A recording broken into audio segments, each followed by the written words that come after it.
Well, hi there. My name is Tim Hutchings. I owe everything to track and field athletics. Went to a very good school when I was younger, got into running at school, made Great Britain team at 19, Commonwealth Games at 19, and then basically through my 20s, I guess up to about the age of 30, was a fully fledged international and was lucky enough to come fourth in the Olympics and second a couple of times in the World Cross Country and ran a few good races. Got very, very used to losing a lot. I was probably world champion at that. But loved athletics, met my wife and have two wonderful kids through my then wife and have two wonderful kids through the sport. I know everything to athletics. Now I commentate in athletics all over the world. I set up the Brighton Marathon, having worked in an awful lot of areas of the sport. So I sort of built up the pie chart of skill sets, I suppose you could say, to enable me to, and connections, very importantly, to set up the Brighton Marathon, which goes from strength to strength when there's not a thing called COVID-19 around. So yeah, like I said, owe everything to this sport, and I'm a very, very lucky guy.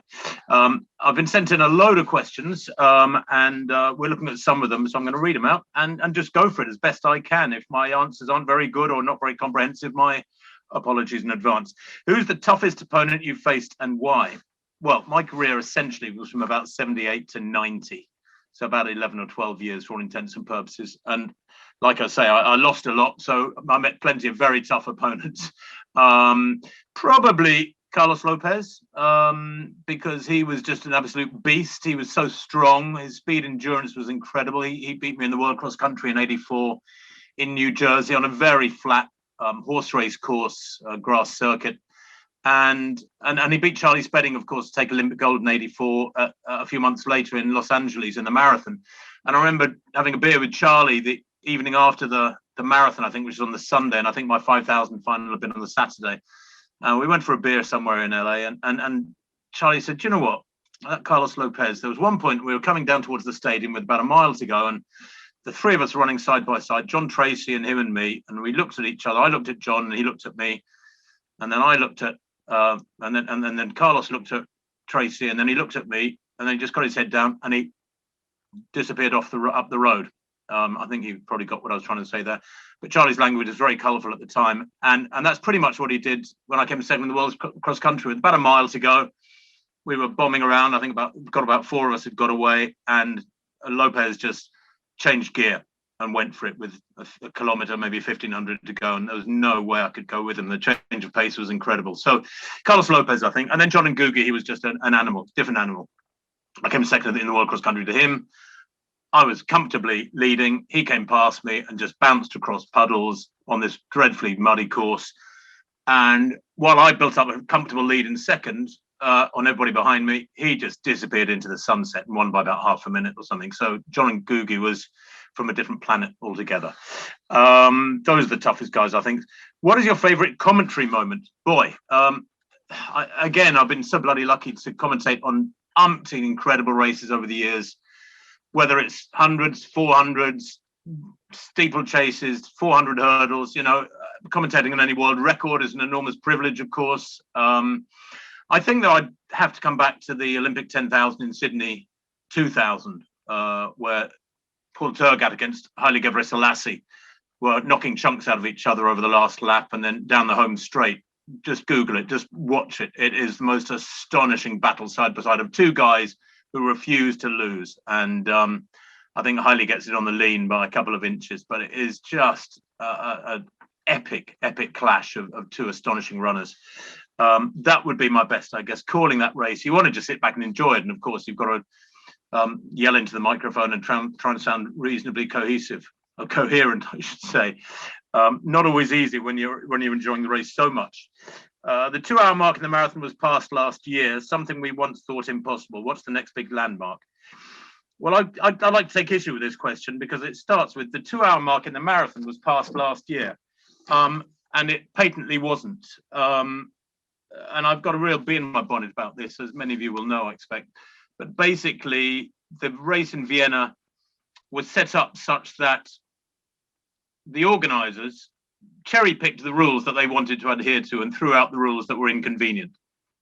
Then Eliud, who is a great athlete, enormous respect for Eliud, but the shoes he wore that day were illegal at the time and weren't on the general market for other runners to buy. And umpteen rules, as I say, were broken. And guess what? He eased under 2 hours, and actually could have gone a lot quicker, I think, than he did. So I don't feel that 2 hours has been broken for the marathon. I think that is a misnomer. The 2 hour barrier has been broken by a runner over the marathon distance. But other than that, we shouldn't dignify it by calling it a marathon, I'm afraid. And that's a fact. It's not even debatable. So what's the next big landmark? Very good question. You know, we've seen the hour mark go many years ago for the half marathon. I suppose with these spikes doing what they're doing, we're going to come to that, of course. 26 minutes for 10,000, 12:30 for 5,000. And I don't think, while these spikes remain legal, and it looks like they're going to, much against my what I think would be best for the sport, I think those marks are going to go. We're in a new era. There's no debating it. Some people try and dispute that. I can't quite figure out why. Some people are actually rude about it, but about the position that I take on it. But I'm just interested in preserving the heritage of the sport. So, yeah, what's the next big landmark? Those are it, I guess, in the events that I've got a real passion for. 26 minutes and 12:30 for 5,000. Can you imagine? 60 seconds per lap for 12 and a half laps. What's your favorite pair of carbon shoes? Again, slightly facetious question. I mean, there was one yesterday or the day before, I forget, from some idiot on Twitter. I just block people who are rude or swear or do anything facetious on Twitter. I can't be bothered. So same with that, really. The pair of carbon shoes, though, that what's your favorite pair of carbon shoes? I'll tell you what, the pair that are fair to everybody, that doesn't end up in there being super responders and negative responders and neutral responders. So a spike that doesn't assist some people a hell of a lot more than others. How about that? That's the carbon shoe that I would support, but I don't think it's been made yet. I'm not sure it ever will be. What's your view on the Fivepage training system? This is alluding to my old coach, Frank Horwell, who died back in 2012, almost 5 kilometers to the meter from the Olympic Stadium, bless him. If used today, what would you add or subtract and why? Well, without going into too much detail, Frank developed a 5-pace training system, which basically said that you should do track sessions at 5 different specific paces for your general ability: 400, 800, 1500, 3000, and 5000. And he said that, so for example, let's say you were a reasonable high standard male club runner, you might, those paces might be 52 for 400, 154 for 800, so 57 seconds. Let's say 60 for 1500, 345 pace. For 3064, that's 8-minute pace. For 5,000, say 66 seconds per lap, that's 1345 pace. And Frank would say do specific sessions at each of those paces with varying recoveries and intensities. And what would you add or subtract? I would, and why? I would actually reduce the volume. I think Frank was a wonderful old coach who inspired a whole generation and a couple of generations of youngsters at Crystal Palace. There would be 30, 40 of us turn up at Crystal Palace on a Sunday and train really hard. And people would come from all over the south of England. They'd drive up from the West Country just for a hard day's training at Crystal Palace. And I was lucky to only live about an hour from Crystal Palace. But I do think that if anything was flawed in Frank's overall plan, it was that the volume was too great, and there needs to be more emphasis upon quality, particularly in the competition season. And that's why I ended up easing away from Frank in a manner which I wish I could now change. But in 1986, I think it was, I was just tired all the time. I knew I was in great shape. I'd won the national cross country in March easily, and yet come the summer, I was just getting tired all the time. So I actually started getting some advice from Dave Bedford, and David learned the hard way, of course, because he overtrained, and how. And Dave gave me sessions like 2 by 800 with 15 minutes recovery, and I was running 151 and 153, and I'd never done speed like that before.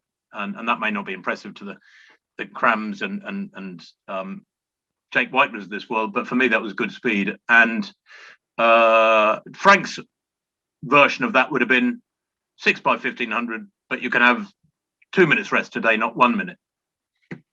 You see the difference? And I'd have been busting a gut to run, let's say, 2 minutes for each one. And the physiological differentiation in the effects it has on you, and psychological, very importantly, absolutely massive. So less volume, more quality, I would have changed Frank's system from. Should cross-country running be included in the Winter Olympics? And if so, should the men and women run the same distance? I'm torn on this because I know it's a very hot issue. Part of me says I don't see the need for any change from what it is now. You know, the women run a slightly less distance in cross-country generally than the men. And that doesn't seem to be something that's broke, so why fix it? But it also, I could argue, well, being devil's advocate to a degree, it makes sense. You know, women run 3K, 5K, 10K, half marathon, which everybody thought they were incapable of. Years ago, people thought women wouldn't be able to do pole vault because they thought it would tear their stomach muscles or something prehistoric. So maybe there is a degree of sense to saying if women can run marathons, they sure as heck can run 10K over the country. But I understand there are reasons about the pathway through the women's age groups and so on, why a lot of people argue very strongly that women's distances should not change. So I'm happy to go with that and bow to their greater knowledge. What time do you think you'd run in the Dragonflies for 5,000 now?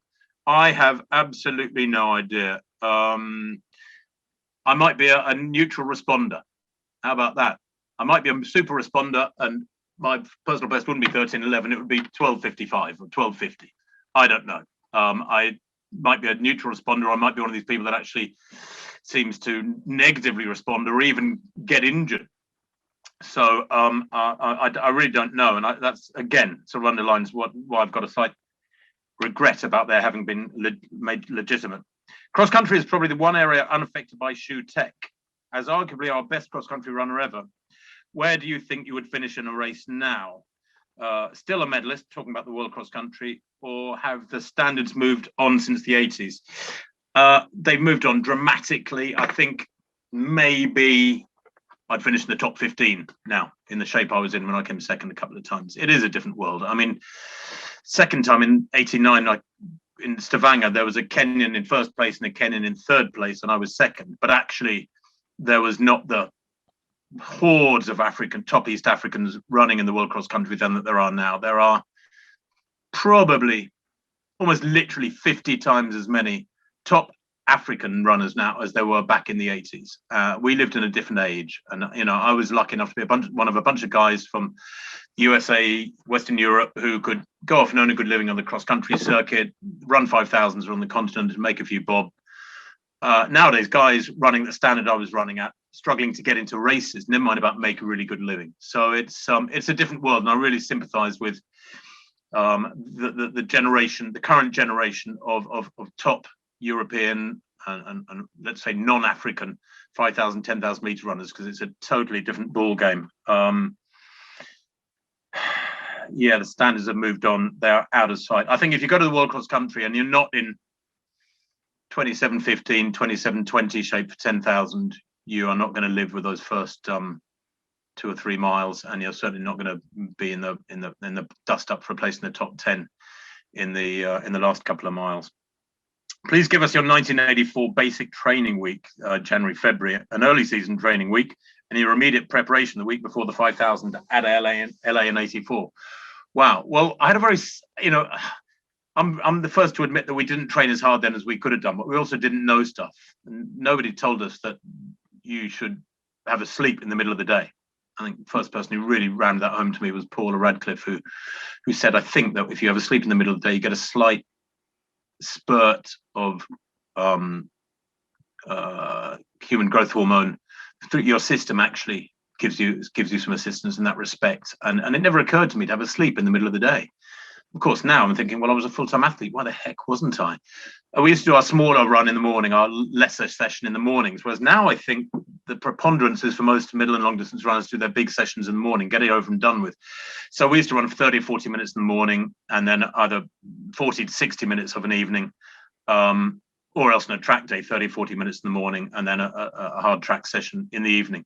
And I can see the logic in getting the main session done in the morning, because your legs then get the recovery run done in the afternoon or evening, which effectively is like a massage, washes out all the waste products in your system, and you go to bed and probably wake up not quite as stiff and sore the next morning. So I would change that. But Our training was pretty unspectacular. It was 3 track sessions a week, usually Tuesday, Thursday, Saturday. Saturday might be a hill session, might be a fartlek. I used to find that if I did more than about 90 miles a week, I got injured. I know I had plenty of rivals back in the 80s, like Eamon Martin and a few other guys who could bang out 120 miles a week, no trouble at all. I just used to get injured again and again. As soon as I started approaching 100 miles a week, I got injured. And the preparation the week before the 5,000 in LA. Well, again, in 84, I was being coached by Frank, but I went out to LA about 2 or 3 weeks before the games, and I was tired. I was overtired. I knew I was in great shape, but there was just no bounce and zip in my training. And bless him, Frank gave me training to do, which I just put to one side, and I did what I felt instinctively was correct. I cut it all pretty much in half and freshened up. And I remember doing a couple of sessions where I got halfway through and I thought, well, that wasn't bad, but I'm actually really knackered here. I'm tired. So I stopped the session. Better to stop a session that's going badly than to just persevere for stubbornness sake or because it's written down on a piece of paper and dig yourself deeper into a rut. So I think I turned things around in those 2 or 3 weeks in LA. I think we stayed at Point Loma College in San Diego. And yeah, I think the week before major championships, you're not going to add much fitness. You're just going to muck things up if you try and do anything too experimental or too special. So I did what I think is right and probably is still right, and that is to ease back on the throttle in that last week, 10 days at a major champ. So I can't be more specific about that LA preparation. Many athletes now train in Kenya. You did it in the 1980s. What did you learn about yourself and about athletics training in that period? Yeah, it's funny, isn't it? Because nowadays camps go to Kenya or they go to South Africa or Ethiopia, groups of guys, and it's all funded. Back then, me and the wife in the late 80s would clamber into my Golf GTI in South London, drive down to Dover, get the boat, drive down to San Moritz, spend a month there, all self-funded. There was no funding, there was no lottery funding. Come back, and yes, I'd be in great shape. The advantage of going to altitude, whether it's San Moritz or Kenya, is of course that you're isolated, you're getting away from all the humdrum, boring stuff that you might get caught up in unnecessarily if you're living at home. And you're able to focus. And I think psychologically, consciously and subconsciously, you benefit enormously from that. You do end up lying around a lot more, whereas at home, I tended to busy myself too much. So a training camp, basically, and whether it's in Kenya or Switzerland or anywhere else at altitude, I don't think matters too much, but I did love Kenya. And back then, there was nothing organized. I went with Adrian Passy, who was like a 334, 1500 guy, and Chris Sweeney and 1 or 2 other guys. And it basically wasn't the Wild West, but we were very much on our own. And I actually didn't go to E10. I visited Eldoret once, I think, for a couple of days, but we stayed in Nairobi where there was a tartan track, access to a tartan track. That was the only place back then. I'm talking 1988, 89. And there was access to physios if you got injured and so on. Whereas Eldoret back then didn't have an airport, didn't have university, certainly wasn't a big town, didn't have tartan track. So it was a different world altogether. So what did you learn about yourself? I learned that I wish I'd gone to altitude much earlier in my career. I didn't go till 88, 89, I think, start using San Moritz in Kenya. And I wish I'd gone back in the early 80s. It just was a very, very unknown, sort of rather chaotic perception of altitude training back in those days. I mean, I think if you go back into the 70s, Ian Stewart and Dave Bedford and that lot, those guys used to go to altitude for a week sometimes. I mean, it takes 5 or 6 days, I think, for your blood to convert and change to the pH levels and the oxygen in your system to change. So really, when you go to altitude, as I understand it, maybe there's more science now to contradict this, but as I understand it, when you go to altitude, you shouldn't really do anything hard for the first 4 or 5 days. So going for a week is almost meaningless. Yeah, I'd use altitude a lot more, and pretty much like the guys do now, and they benefit from it, obviously. So that's one of my great regrets, that there wasn't more sophistication about those sort of supplemental elements to training, I suppose. What was my favorite race to run in? Crikey. Most painful race, or the easiest race, or most satisfying race? Probably the World Cross in '89 when I came second, because I was coaching myself at the time. and had been to Kenya for 5 weeks, about 7 or 8 weeks beforehand, and then came back a couple of weeks before the World Cross, and had written out my own schedules and pretty much figured things out by myself by then. And I think most athletes should be doing that by their late 20s. You should know 90% of what's going on, and you just need somebody smart as a sounding board and to point out one or two little tweaks here and there. And I think, what people are benefiting from now is that there are a lot of coaches like Jeff Whiteman and Steve Cram and people like that who have been there and done it. And each generation of athletes, if they're being coached by athletes who were good before them, 15, 20 years before them, should be benefiting from the knowledge of those coaches and being able to avoid being guided around the mistakes that previous generation made. So just as Dave Bedford helped me, having made a lot of mistakes himself, so I think Crammy and Jeff are helping their charges not make mistakes. That's one of the great things. Don't make mistakes, don't get injured. And consistency is one of the great unspoken keys to being good and taking steps forward in times and in racing. Is just not having interruptions through injury in your training. I don't think nearly enough is made of that at the moment. Is avoid injury and just keep building year after year. My favorite race then, I guess that World Cross Country in '89, even though it was probably the toughest race I've ever run in, and lots of blokes were peeling off the top 10 or 12 with stitches because of the deep mud. And on the track, I don't know, was my favorite race. Possibly a mile at Gateshead once. I think I ran 3:56 or something, 3:57, I can't remember. But I remember just going up the back straight behind John Walker, who won the race. And he was a bull of a fella, the New Zealander, first guy under 350 for the mile. And obviously he was an Olympic champion in 76 at 1500. And even then, I think in 80, it was about 89, he was, John was probably 38 or something, but he was still so powerful. And I can remember being in this slipstream, going up the back straight and going to the second bend. And I thought, right, I'm going to follow you. And we were sort of going past bodies from sort of 7th to 6th to 5th to 4th. And I came round into the home straight, trying desperately to hang on to the back of his black vest. And his damn great shoulders were rolling from side to side, and he kicked away from me down the home straight. And I think I came third, I can't remember, something like that, in about 3:57. But it was, I have this, almost like a video I can play in my mind of following him round this bend and the power of the guy. And I was trying to match him stride for stride, and of course couldn't possibly get to do that, but tried very hard. And that race was very enjoyable and a privilege. And to have a video locked away in here is something that's great fun to replay just occasionally.